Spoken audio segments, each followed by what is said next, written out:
3, 2, 1. Hello everybody and welcome back to World of Warships Legends. My name is Spartan Elite 43 and tonight we are back on the path to the Vittorio Veneto. And we are wrapping up our path to the Vittorio Veneto, which means one thing. Today, we're on the Vittorio Veneto. I know, crazy, who could have seen that coming? Twist, plot twist, all of them. That's what we do here on Spartan Elite channel, alright? So if you like that, make sure you punch the like button. Alright, now, with that being said, as always, if you guys haven't seen the extra builds, go back to the first video in the playlist. You guys will be able to get all the different builds that could be used. Personally, I have been using Azure Lane Littorio, despite the fact that we could be using Angelo Iacchino. I do apologize. Apparently, I've been saying it all wrong. It's not an L. It's an I. Which makes sense because it would be capitalized, right? I just thought that was a typo by Mr. Wargaming. But no, it is apparently a capital I. And CH is not a chi. Okay? It's a ki. So, it's Iacchino. Or Iacchino. Let me know if I'm at least close. But yeah, you have Angelo here as well. And, you know, free-to-play commander, at least as good as Azure Lane Littorio, if not slightly better. So, if you guys have him, definitely recommend him. Otherwise, Paolo de Revel for a brawler build, you guys know the deal. Okay? Spartan, you told us to go back to the beginning, and then you did it anyway. Shh! Don't look a gift horse in the mouth! Just accept it. Alright, so what are we running? We are running a secondary mod, because reasons. Don't look at me. It's not because I completely forgot that we were running a secondary, like, spec build and then I just I changed the commander. Alright? Don't look at me like that. Okay? Clearly, I would definitely, if I was running a dispersion build, try to run aiming system mod 1 here. I wouldn't run the secondary battery mod. Don't judge me. I see you over there looking at me, squinting out the corner of your eye, judging me. I know what it is. Alright? Everybody makes mistakes. Chill. Alright, so we got steering gears mod 2. I better get going. We're never getting through this video. And then, of course, we have target acquisition mod instead of the concealment mod. So, again, another mistake. This just goes to show you, a lot of times, I don't even bother looking at my builds. I just go straight into battle and let bygones be bygones. I let my commander, and by my commander I mean me, I let my captain skills judge. So, okay, stop. Okay, guys, relax. Don't hurt me. Alright, I know I screwed up. I get it. I'm actually crying right now. Don't hurt me. Don't hurt me too bad, chat. Alright, and for the last one, we got secondary mod 3, because, again, totally forgot that I was running a secondary mod, or a secondary spec build recently on this as a meme. If you want to run the memes, go for it. Go full secondary spec on this thing and run the memes. That's personally not the way I would choose to do it. So yeah, I would definitely rather have, you know, main battery mod 3 there. Anyway, we are running 4 heals, 3 smokes, 3 enhanced secondary targeting consumables, and we haven't even changed our flag. See? Y'all think I'm crazy. Y'all think I'm joking. I ain't joking. I'm a doofus. I forget all this stuff. Alright? I just do. It's just the way it is. I just jump in the ship and go for it. Y'all know. Put some respect on it. I don't try to get the perfect builds. I don't try to go all crazy. I try to get something close and then jump in it and make it work. That's the true measure of a captain. Can you jump on a ship and just make it work? No matter what the build is, no matter what your you know, your preference for how you play is, can you jump on a ship and make it work? And personally, I think we've done pretty well for this Italian line, despite the fact that it is literally my least favorite line in the entire game. Now, 64,800 hit points with a 38% torp damage reduction, which is actually pretty solid. Artillery, you've got 381 millimeter 50 caliber auto 1934s. You get 9 of those, reaching out to 18.7 kilometers with this build, which is nice. A reload of 25.8 with this build. Of course, in the video, you're not going to see a 25.8 build. You're going to see like a 30-second build. So keep that in mind. And 180 degree time at 26.8 as well. That's pretty solid. You love to see it. HE shell maximum damage of 5,800 with a 24% chance to set fires. And then AP shell maximum damage of 13,200. For secondaries, you get 90mm 50 caliber auto 1939. You get 12 of those, reaching out to 5.2 kilometers, reloading in 3 seconds, firing SAP, which means, you guessed it, they can't set fires. But they do a maximum of 2,000 damage, and then you also have the 152mm secondaries, 55 caliber auto 1934s. You get 12 of those, reaching out to 5.2 kilometers and reloading in 4 seconds, firing SAP with a maximum damage of 3,800. So you'll love to see it. Moving on to the AA. You still don't have any. Don't worry about it. You get 48 20mm 70 caliber Beretta 1941s doing a total of 50 damage per second and firing out to just 2 kilometers. You hear that right. That's just 2 kilometers.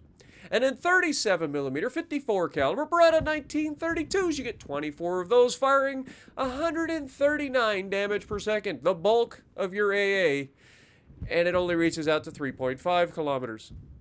And then you have the 90mm 50 caliber auto 1939. You get 12 of those dual purpose secondaries doing a total of 114 damage per second, reaching out to 4 kilometers. Yeah, we already discussed how that's a bad thing, especially at the higher tiers where you're going up against things like Parseval and Pobeda and Saipan. And yeah, it just doesn't end well for you. Ask me how I know. Maneuverability, we get 27 knot top speed. Now, we are running gyrating drill bits, which does slow that down a little bit, so keep that in mind. It does have an 810-meter turning circle, which is slightly worse than the predecessor, and does make it kind of average in terms of maneuverability. Rudder shift, though, still not bad, but not great. Again, in the average rudder shift for a battle shift, around 13.2 seconds. Detectability by sea is 13.1 with this build. Detectability by air is 11. Guaranteed is always 2.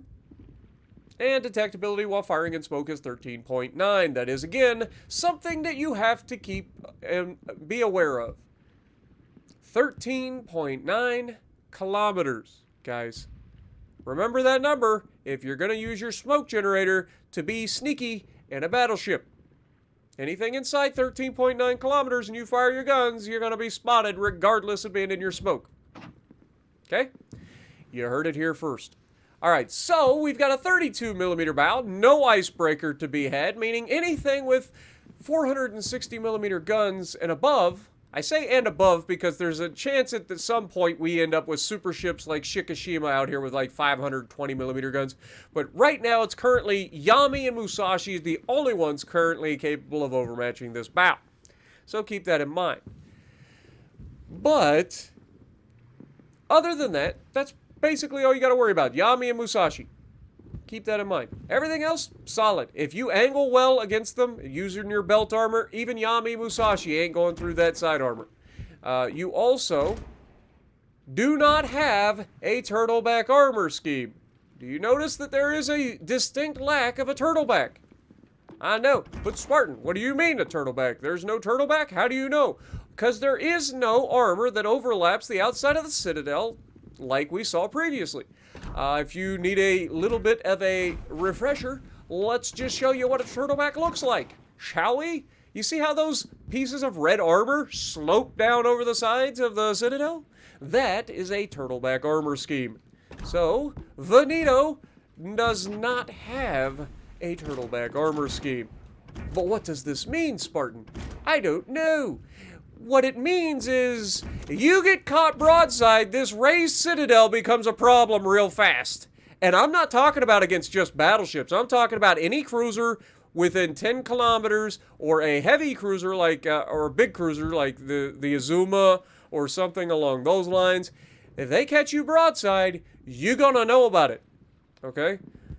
I've had a lot of fun, like absolutely ruining Romas and Venetos who get too close to my Baltimore, because they don't overmatch me, and I can citadel the snot out of them up close and personal. So keep that in mind, folks. You don't have you do not have the option or the security blanket of having a turtleback citadel at the tier 7. So, just again, a little bit of a reminder, don't go broadside. Angles. Angles. They're your friends. Okay?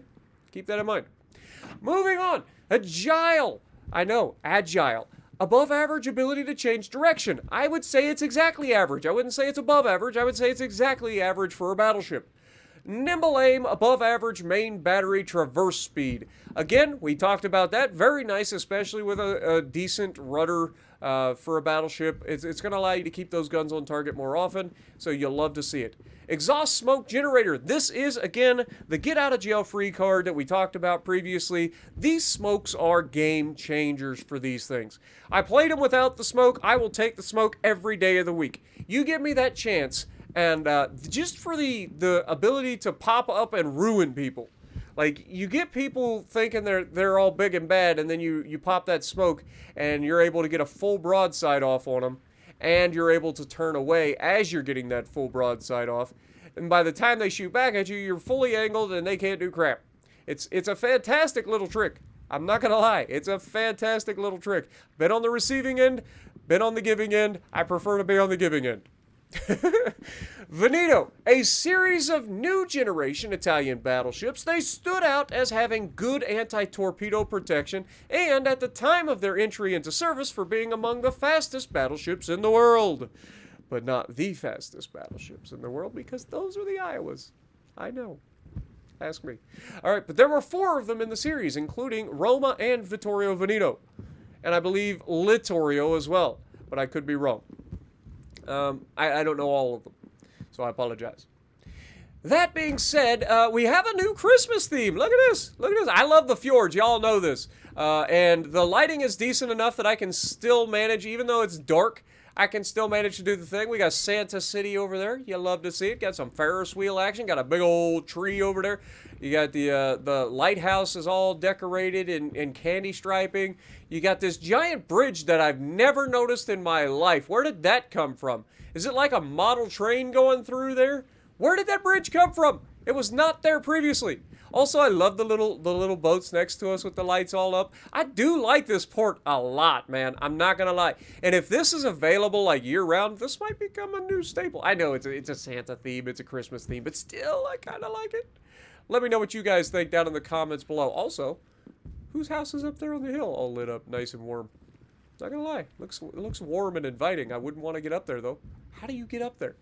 Like, for real? How would you get up there? Good God. Anyway, quit getting distracted, Spartan. You're going way too long into this. Let's look at the ship. We got the candy striping on the bow. Christmas theme and all. It's perfect. It almost fits in. Look, they're twins. They're twins, chat. I'm distracted again. Stop it. Moving on. I mean, they're good-looking ships. They really are. They're a solid, good-looking, modern battleship. You got the swept bow. You got the staggered stacks. You got the solid superstructure conning tower. You know, it's just a good-looking ship. All the secondaries, AA, all the good things there.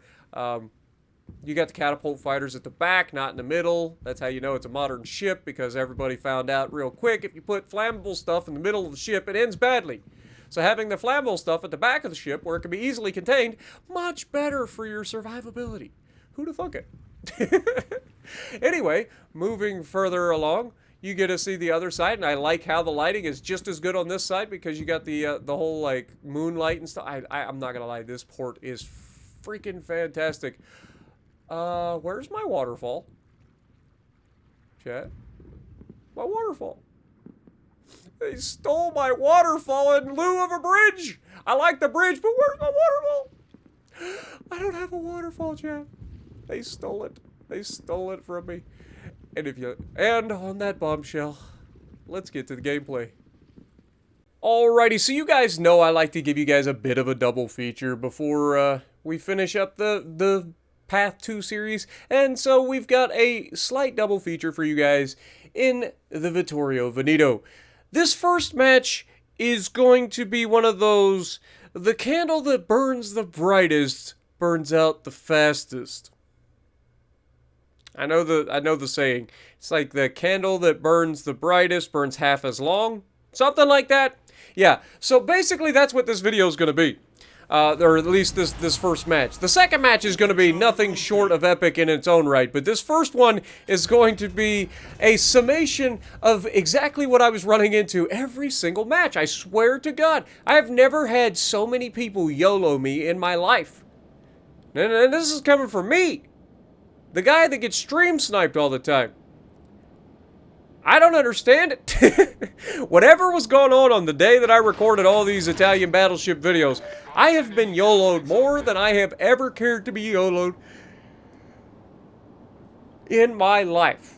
Now, right off the bat, we've got a cruiser next to us. We've got a Lightning out in front of us. We've got a couple of battleships heading our direction. And for the most part, it's going to be a pretty straight-up fight. And you would think that I would have a little bit of support from my teammates. But unfortunately, this one's going to come down to pretty much just me over here versus at least two of these battleships. So we've got a broadside Bismarck out here. We take that shot all day. We get lucky. We're behind the island, so we don't get detected. That accuracy is enough to make you cry. But again, we weren't running a full accuracy build because I'm a doof. Y'all know this. But sometimes, when you're a doof, things do work out in your favor, and this is going to be one of those things. Remember, we did have like a partial secondary build going during this, because we forgot to change our modules and so on and so forth. So despite running a dispersion build commander, we do have some decent secondaries. Now, Flanders coming this way, speaking of decent secondaries, and Bismarck's coming this way, also decent secondaries. So we're going to have a brawl for the ages. Oh wait, there's a Richelieu too. I forgot about him. So we have a Richelieu, a Flandre, and a Bismarck all on this side of the map. I wonder how this is going to turn out. Now, thank God we've got this rolling smoke screen, and this is a perfect example of how to, like, be able to disappear, use this smoke screen to get into a position. You can see it lasts a long time. You don't have to rush anything. As soon as I fire my guns, I know I'm going to be detected, so I'm just trying to wait for the best possible opportunity to take full advantage of my concealment here. And this is the sort of deal that I'm talking about. Look at this. We've got him at a decent angle here. If we can get a good solid hit, that sets us off on the right page. So we aim high, not wanting to hit his belt, and that's the accuracy you dream of in an Italian battleship. Not the greatest hit in the world, only 12K, but we'll take that. All right, we'll take that. All day, every day. I mean, some of that was actually on the Bismarck, come to think of it, so it wasn't like we just got 12. And then immediately double fired. Like, my RNG is like God tier for getting set on fire. And not in a good way, like, I'm always on fire. And it doesn't matter if I'm in a brawler build or not. I know I'm not, but it just doesn't matter. Now, obviously, we're double fired. We do have a heal coming up, so we're going to go ahead and punch that heal here soon. We've got our secondaries kicking away, and you can see that the secondaries are actually doing some damage here against this Flandre. We get angled enough, and you can see all of the shatters and ricochets there. He did hit the water as well, but we're able to use the island as best we can, keep ourselves behind the island, and here comes mistake numero uno, right? Like, there's only 9 seconds left. Am I going to DC a double fire here? No. I think I actually get away with not making a mistake here. Spartan doesn't remember the game, but he smartly does not DC the fires as he's about to have them burn out. Flandre's about to rush around the corner, and he's all by his lonesome. And then he's turning away, so we're going to try to hit the superstructure here. We get an okay shot into the superstructure. I mean, it's not a Kansas shot into the superstructure, but we'll take it. And our secondary's immediately starting to open up on the Flandre again. You can see any of those secondaries that hits the superstructure, you're doing full damage. You're doing 2,500 damage on a secondary hit. But most of them are doing anywhere from 250 to like 600 damage when they hit. And that's when the Bismarck comes around the corner. Now I've got a Bismarck and a Flandre both pushing me, and they're both very, well, one of them is very healthy, but this time we blap that Bismarck on his way through. We just straight blap that man. Now remember, we do not have turtleback armor. This is the worst possible scenario that you can put yourself in when it comes down to it. We're in a drive-by situation. Now we're trying to get around the Flandre and ignore him and try to angle against the Bismarck, but unfortunately Bismarck fires his guns before we get a chance, and he's gonna blap the crap out of us. But we blap him right back, sending all of our shells into that very thick turtleback armor. but doing lots of damage. Now, our secondaries, again, doing everything that they can do here, except setting fires, because we can't set fires, and that turns out to be a big deal. If we had the ability to set fires with our secondaries, I think we actually end up winning this engagement a lot more than we did. But as it stands, we do manage to kill the Flounder with our secondaries, getting a close quarters, and we've got the Bismarck going down, and we end up taking him out right as we die for the double strike. Finishing the game with 97,000 damage in just over 5 minutes of gameplay, and 128 targets hit with the secondaries. That's a solid performance out of the Veneto for what should have been an absolute raffle stomp. Now, we're going to go into the real game. This one is going to be even more impressive from the Veneto standpoint, and I think I play this one pretty well. Again, it's going to be basically me versus the entire enemy over here. Like, that's just how this goes. It doesn't always work out in my favor, but sometimes you just end up fighting everybody. So that's what we're going to try to do. Now, obviously, spawning at the Charlie spawn on shards, we're going to try to push left here, push towards the cap if we can, help our DD if he goes into the cap, see if we can put some rounds down range, give him a little bit of breathing room early on. You never know what you're going to come up against. You could be up against a destroyer or a cruiser or both. So we want to try to help him out as best we can because he's going to be the one that's able to capture the base. I'm not going to be able to get the base anytime soon. And you're going to see pretty quickly their entire team, well, I say their entire team, a good chunk of their team is going to come over here. And we are going to have to fight our way out of this. And we don't manage to fight our way out of it. But boy, do we make sure that the enemy knows that I was here. First of all, Bismarck, broadside. Do you need to know any more than that? Like, we pop it. Look at his range. He's 14.8, which means I get a free shot. That's where the smoke generator comes in. So clutch. So clutch. Now, we hit the freaking Bismarck. We get a solid 10,000 damage. You'll love to see it. And that's when we see the Hipper. Now, obviously, I'm thinking, okay, we've got a shot here at the Bismarck. Now, remember, 13.9.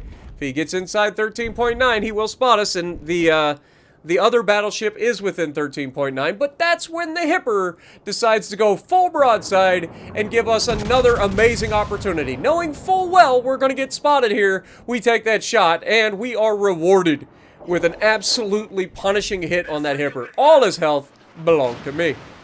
So you love to see it. The shots that came in, very inaccurate. Another German battleship, I believe. Unfortunate for him, he does not end up doing much. I think it's a Brandenburg, actually. But you can see, I'm checking all the things right now. I'm like making sure I know exactly what I'm doing with my ship. So this is one of the things that you'll see me do quite a bit. If I pause the game like that, it's because I'm reading through the numbers on the bottom right-hand corner of the screen. Checking firing range, checking secondary range, checking my smoke firing penalties, stuff like that. Those all come in handy in certain situations. Now, obviously, we've got the Hipper here. We want to try to pop around the corner. We look like we've got a chance to shoot. We take the shot. Some of the shells are going to hit the island, unfortunately, but I think we do manage to hit them with a couple of shells here, doing about 3,000 damage total. Now, obviously, our destroyers managed to capture the base. He's got a battleship backing him up real close. Brandenburg, I believe is what that is, ended up going inside and going after our battleship, and we have a destroyer there. Now here I decide to shoot at the Kansas. Now what is the main thing that you got to remember when you shoot somebody? When you shoot somebody, 9 times out of 10, they're gonna try to shoot you back. So this guy has no idea that I even exist, but because I shoot him, and I don't even do any damage to the man, I just get 1 penetration into a gun or something, but because I shot at him, I'm still spotted because of the plane. He's going to now fire his guns over the top of the island to take a shot at me. And this is exactly what I always try to like warn people about. Like, you don't always want to knock on somebody's door, all right? Sometimes you just got to let them be. It's like old McTavish, Soap McTavish used to tell us during Call of Duty. Just let them pass. You don't have to fire your guns at everybody. Fortunately for us, he misses. But it's just one of those things that you have to be aware of. And it may have been the other battleship actually shooting at us. It may not have been the Kansas. But it's just one of those things that you don't necessarily want to do. Now, the Hipper takes a hit here from a torpedo, and that's going to end it for him. We try to put a shot through the island, and we actually get it to the lob right through the little gap. Now, obviously, torpedoes on the way. We're going to take at least one of these here. I should have seen them coming sooner, but yeah, definitely wasn't expecting him to torp that soon. And he does hit us with one. It's going to cause us the damage con. We're going to go ahead and knock that out. We've got the Bismarck coming up through into the cap. And we're going to try to swing around, get our full broadside loose on him as well. And try to just take as much health off this man as possible. Now, we're at 40,000 damage. We've got our first kill. We took basically all the health from that Hipper. Full shot from the rear gun. About as good as you're ever going to get. We hit all 3 shells. One of them managed to be an overpin, and the other 2 managed to do serious damage. He turns away from us, so we turn to aim towards the superstructure here. And less than ideal hit, but some damage is better than nothing. His secondary is going crazy. You love to see the fireworks display that is a Bismarck. Anytime you see a Bismarck's secondaries at any sort of range, you just gotta laugh at them in a battleship, because more often than not, they're just not gonna do anything. That being said, he does Citadel us there, which just, again, reiterates the fact you do not want to get caught broadside in these ships. You just can't. If you get caught broadside, you are getting Citadeled. It don't matter if it's a battleship, it doesn't matter if it's a cruiser, whatever. You just can't afford to get caught broadside. Now, if you look at this Brandenburg right now, he took a beating. But he managed to take down both our cruiser and our battleship, or our destroyer and our battleship, which is not ideal. And now, I'm stuck over here fighting the Bismarck and what's going to be the Brandenburg in the near future. Now, the next thing I need to do is try to get this base. As you can see, this game is winnable. Our team is surrounding over there at A. They should be able to win A no problem. And if they work as a team to come across the map, then they should be able to win this match. Hopefully. Our goal is to do as much as possible to this side of the map to make sure that none of these guys survive to go pick on the rest of our team. And if we can manage to stop them from getting points here at any point, that would be preferable, because we need to save points if we can. But here you can see Bismarck anticipating us coming around the corner. Shot, he was angled, we managed to punch him. He managed to do basically nothing to us because we're fully like bow in at this point. He's not going through us. You can see it once again. I'm checking out potential like smoke firing penalties or secondary battery, probably secondary firing range at this point. We take another shot into the superstructure. You know I love to feast on superstructures if they're angled well.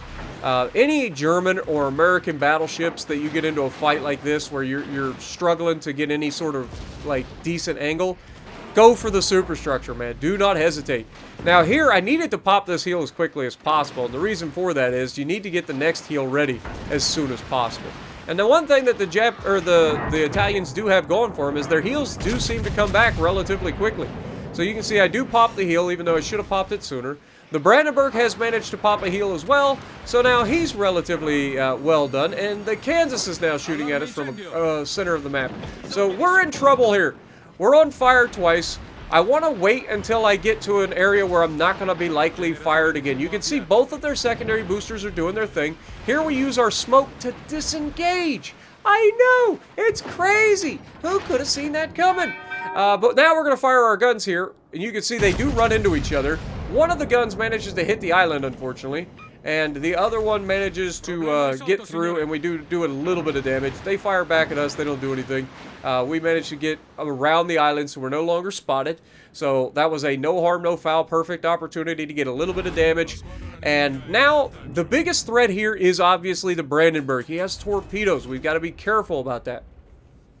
Our smoke is going to be dissipating shortly, and it's at this point that I figure my best opportunity would be to, as I watch my team on the other side of the map, I'm thinking, okay, I got to try to kill both these guys. I have to. Brandenburg, obviously, priority number one because of the torpedoes. He's also the lower health ship. So if we can get rid of him, then it's going to come down to a slobber knocker between me and a Bismarck, and I just feel like I'm a better commander than him. Now, we get sonared here, and that's not ideal. The Bismarck is coming at us. The Brandenburg is right there as well. Obviously, with the Brandenburg having central mounted torpedo tubes, this is not ideal. But I also know that he's likely to open up. And as soon as he does, we reach through and punch him right in the mouth. But unfortunately, we do not kill him. Fortunately, those SAP secondaries doing what they got to do. Now here, we got around his torpedo tubes. He didn't manage to get them off. And now we got to get turned in and bow into this Bismarck. He has the health advantage. He does manage to knock one of our guns here. We got to use that DC to try to get that gun back because I need to do as much damage as quickly as possible. He does have HE that is going to be setting fires here, so we want to try to keep doing damage. Now here you can see I'm aiming for that side plating. I'm not going for superstructure. I'm aiming for that upper side plating. At these ranges, you can basically guarantee hits into that side plating and make sure that you're going through and getting pins. You can see he's firing at our belt. He thinks he can citadel us. He thinks he can go through it. The belt is just too strong, especially for his little 15-inch guns. Now, we do open up a little bit here. I was thinking about getting the rear gun involved. I'm like, no, we need to stay, bow in here. He's going to open up the angle again, so we wait for it. And as soon as he gives us a decent chunk, we're going to go ahead and take it. Now, he's got us on fire, which is not ideal. He's taking shots into our superstructure now. His secondaries are going full force. Like, this is coming down to the wire, so it's at this point I decide we got to get the rear guns involved. We got to kill this man. And we get the gun away just in time to finish him right after he hits us to get what should have been a flesh wound, to be honest. Should have got the flesh wound medal there. Didn't quite get it, I don't think. But 142,000 damage done. 3 kills. The enemy has 2 caps, though. So it's going to come down to our team, 3 versus 1, killing the enemy North Carolina. And this Brandenburg, I'm not going to lie, I don't have a whole lot of good to say about what he does here at this ending. Like, he's in a Brandenburg, dude. It's a North Carolina. Like, he should go right at this man. The North Carolina can't overmatch him. I know he doesn't overmatch North Carolina either, but he has torpedoes. It's a guaranteed kill. There's no reason for him to be this passive, and the only way we win is if he kills the guy. So as he started to make this turn away, I was really upset. I'm like, no, dude, don't do this. And obviously I'm not in chat, but I'm just like thinking it. I'm just watching it at this point. I'm like, oh my God, we're going to lose based on this guy's refusal to put himself in danger. But that's when he starts making the turn in, and I'm like, okay, like this should be a wrap. Like there's no way this guy manages to lose this. He's full health. He's got 60,000 hit points versus a half-health North Carolina. That's a Tier 6 battleship. Like, he should have no trouble killing a Tier 6 battleship that has half health when you're a full-health Tier 7 battleship with torpedoes. You see where I'm going with this? You'd be surprised how much damage this guy ends up giving up before he's gone. I'm not joking. But, in the meantime, I hope you guys have enjoyed this series. Like, I am not going to lie. Like, I came into this series hating on the Italian battleships, and by the end of this series, I'm not going to lie, I've kind of mellowed out a bit to them. I still prefer other lines to these. But I would say it's at least a toss-up between the German mainline battleships and these at this point. And I would actually probably give the Italians the advantage against the German mainline. And the reason being, simply, the SAP secondaries just seem to be more useful, and then on top of that, you actually have the ability to have those smokes. And there goes half this guy's hit points. Just like that. Just like that. Now remember, he has torpedoes. All he has to do is go in and torp the man. Instead, he launches his torpedoes from 3 kilometers as the guy is reversing around the edge of an island. Which means this guy is going to be able to basically avoid most of the damage. Now, fortunately, the Brandenburg is firing up into the superstructure of the North Carolina. So he does manage to get that. He also manages to land at least 1, maybe 2 torpedoes. I didn't see if he landed both of them. I think he landed at least 1. Secondaries on the Brandenburg, very good. Much more accurate than the secondaries of the Bismarck. So you'll love to see that as well. And when he keeps going broadside here, I'm not going to lie, I'm starting to root for the North Carolina. Y'all know, I'm already starting to root for him. I'm like, dude, if he's going to keep giving you a broadside, that North Carolina going to punch him right in the mouth. And, sure enough, North Carolina does, in fact, punch him right in the mouth once again and takes another massive chunk off of him. But unfortunately for North Carolina, it's just too little too late. I say he took another chunk. He didn't actually take another chunk. I could have swore he got another salvo into the Brandenburg right before the Brandenburg fired the death salvo. But in the end, our team ends up pulling it out. 142,000 damage. We did everything we needed to do in that one. 2,300 base XP. Suja carrying his side of the map over there, so you'll love to see it. Let me know what you guys think. And if you like what I'm doing, punch the like button, leave a comment below, subscribe to the channel if you haven't already, and as always, I will see you in the next video.